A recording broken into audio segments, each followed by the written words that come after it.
Take a breath. Feel your heart.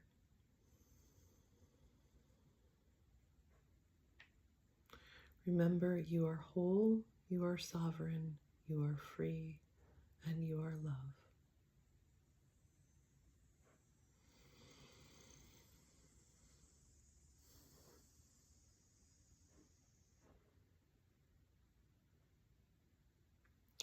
Today is Theoretical Thursday.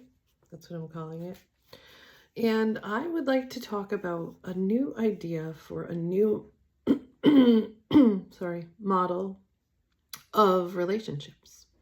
And this is coming from my own personal experience as a marriage and family therapist and somebody who was married for 25 years and got a divorce and is now in a relationship that's more of a spiritual connection. And so my new model is including the spirit and including the feminine. So when we include the feminine, we include the spirit and the soul. Sorry about that. And that's what's been missing in our world. We've gotten rid of the feminine. So I'm going to use interchangeably yin energy, feminine energy, right brain energy, and is that it? And the soul. I'm going to put those are going to kind of be equated. And it doesn't translate perfectly, but it translates pretty well, I think. And then I'm going to use for the ego, sun energy, masculine energy, and yang energy. And I think that's it. So those are going to I'm going to use those interchangeably. Because they're kind of the same thing. They don't translate perfectly, but it pretty much works. So I'm calling this Sun and Moon, bringing the feminine back into balance and giving her her rightful place, which helps us in relationship. So Carl Jung essentially said in his work that the ego's healthiest function is to listen to, align with, and serve the soul. The soul, feminine, yin energy, right brain energy. The right brain has been somewhat of a mystery to us because it doesn't have language. It speaks in metaphorical language and images, poetry, music, it flows. So we have a hard time. It's two different languages, just like they say men are from Mars, women are from Venus. It's very different. So an intuitive energy. So we've discounted it a lot, dismissed it, and pushed it down. And that's why our world is in such disarray. So bringing the feminine back into balance and learning to work with these masculine and feminine energies because we need both. Okay, so the ego is the center of conscious identity. The I that organizes our daily reality has an important job navigating physical life, setting boundaries, and making decisions. But when it thinks it's the center of everything, it cuts us off from the deeper guidance of our unconscious. If you have not seen the video or read the book by Jill Bolte Taylor, My Stroke of Insight, that's an excellent resource. It talks about left brain and right brain energy. Jill Bolte Taylor was a neuroscientist who had a stroke in her left brain, so only her right brain was functioning, so she got to really experience right brain energy. It's an amazing video, and the book was also amazing. So check that out if you're interested in this. So individuation as service. Jung talked a lot about individuation. The process of individuation, integrating the conscious and the unconscious, is essentially the ego becoming a faithful steward of the soul's agenda, not its own limited desires.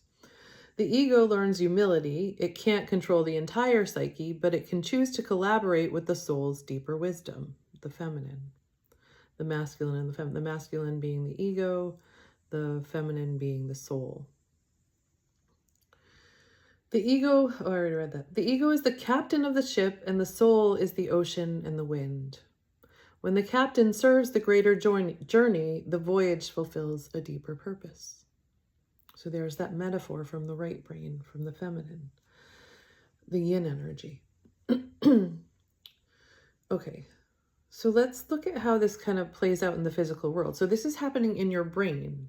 These energies are integrating in your brain. And I've seen some stuff about how that's actually happening somehow. Like the corpus callosum is the connection between the left and the right hemisphere of the brain. So that is actually strengthening, and those energies are starting to communicate more. So we're able to do this better. So let's look at how this plays out in a physical form in the world. And I might go back and forth between the physical and the metaphorical and the spirit. Okay.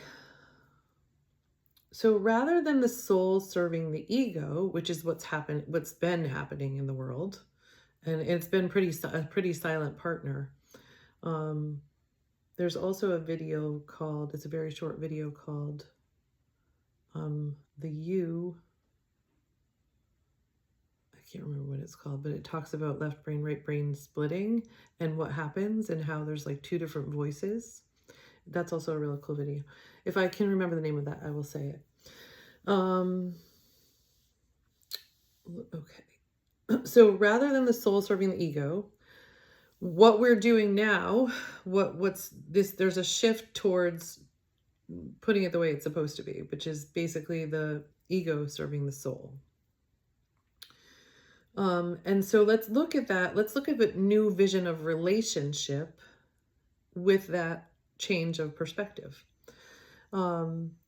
So taking a feminine, yin, soul, poetic, metaphorical perspective.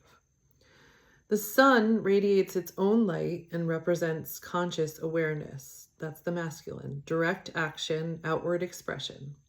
The moon, the feminine, reflects the sun's light, represents the unconscious processes of intuition and emotional tides. The left brain processes in a linear, analytical, self-generated way, like the sun creating light. The right brain processes holistically, reflectively, and symbolically, like the moon reflecting light.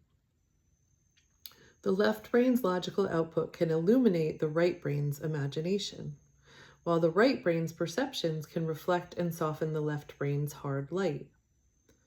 Day and night alternating leadership. The sun rules the day, clarity, visibility, productivity. The moon rules the night, mystery, rest, dreams, and the unseen. The left brain tends to dominate in active problem-solving phases, day energy. The right brain comes alive in stillness, creative flow, and dream states, often night energy. Stability versus change. Sun is stable and in appearance and position and symbolizes constancy and will. The moon, ever-changing phases, symbolizing adaptability and emotion. Left brain prefers structure, categories, and fixed rules. The right brain thrives in adaptability, fluidity, and changing perspectives. Balance comes when the stable structure supports the fluid creativity. In many traditions, the sun equals yang and the moon equals yin, and both are needed for wholeness. Disharmony comes when one is undervalued, which is what has been happening in the world. Integration creates full illumination. Just as an eclipse shows the deep interplay between the sun and the moon, certain aha moments in life happen when the left and right brain are in sync. In Jung's model, individuation happens when the ego, masculine, sun, left brain, yang, is no longer acting as ruler, but becomes the servant and partner to the soul, feminine, moon, right brain, yin energy. The ego as sun, brings conscious clarity, logic, and direction to life. Without it, we drift aimlessly, but in the shadow form, it tries to control everything, blocking the unconscious soul of the feminine.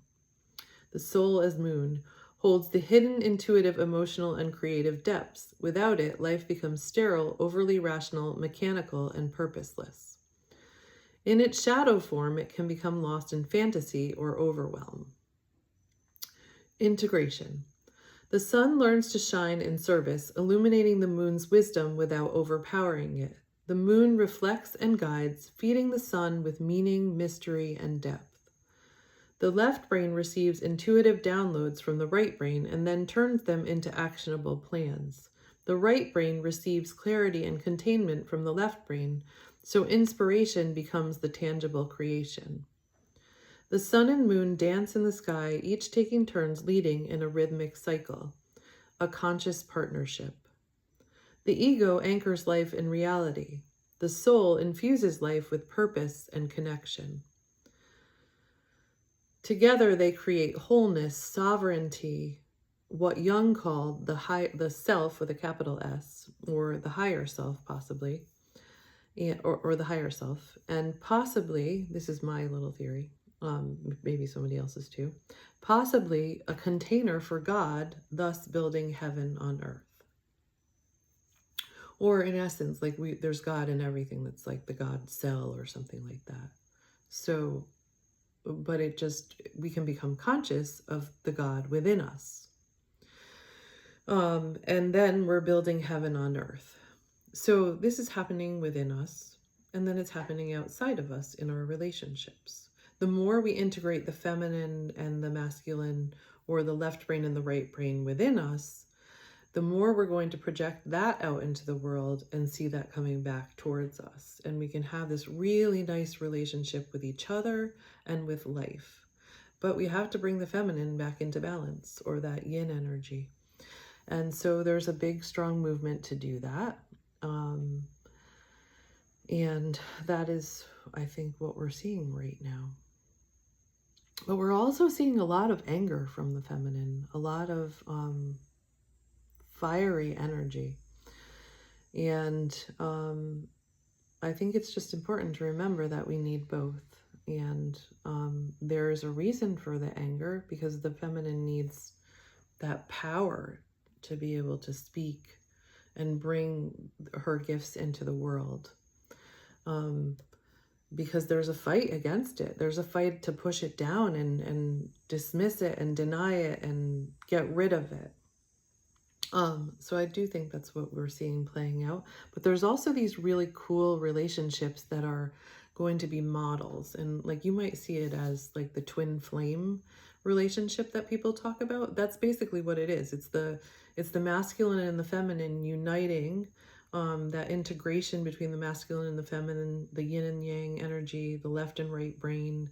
And then it's that flow back and forth in relationship with your twin flame that you see. So bringing that into the physical reality in relationship, and that light that comes from that union spreading into the world and being mirrored into the world. So this is really exciting for me. I like to explain it at different levels. So I don't know, if you like this video and you're interested in this, please like and subscribe to my channel.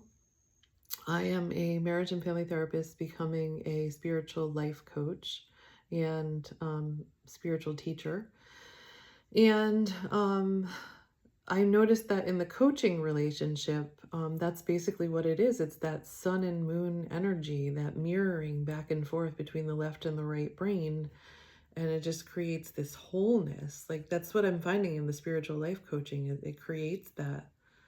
It's just really fascinating. And I was struggling with it because I was like, becoming a coach, I'm like, what do I do with all this information that I have as a marriage and family therapist? I have some really great models that could work and help guide people towards wholeness. if I'm a coach and I'm just reflecting back what people say, what do I do with that information that I want to share, that I want to give, that I think could be helpful? It's very left-brained information. And then the whole coaching model is very, I find, very spiritual and very like, you're reflecting back and you don't really know what's going to come out of the other person, but you know that there's wholeness there.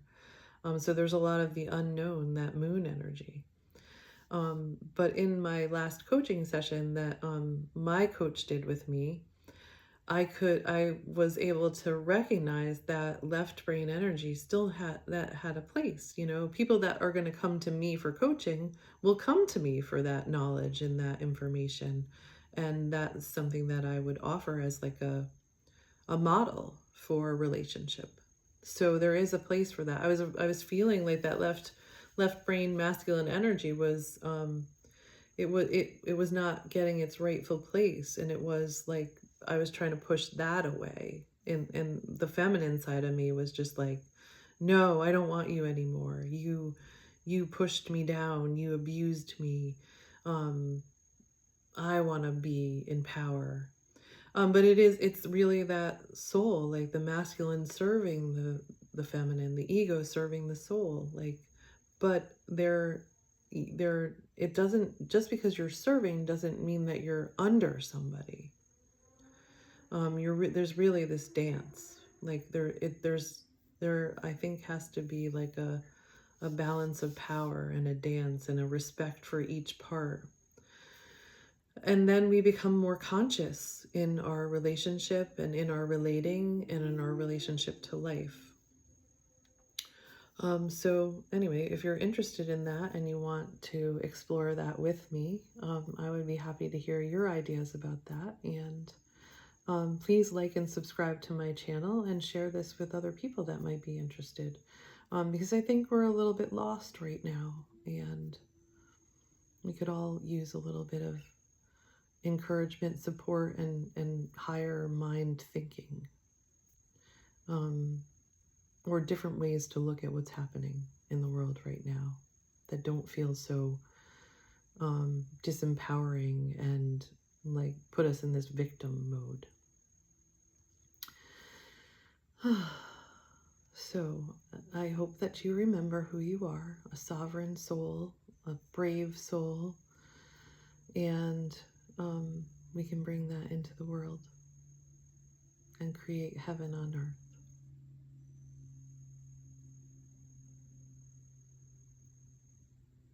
Remember.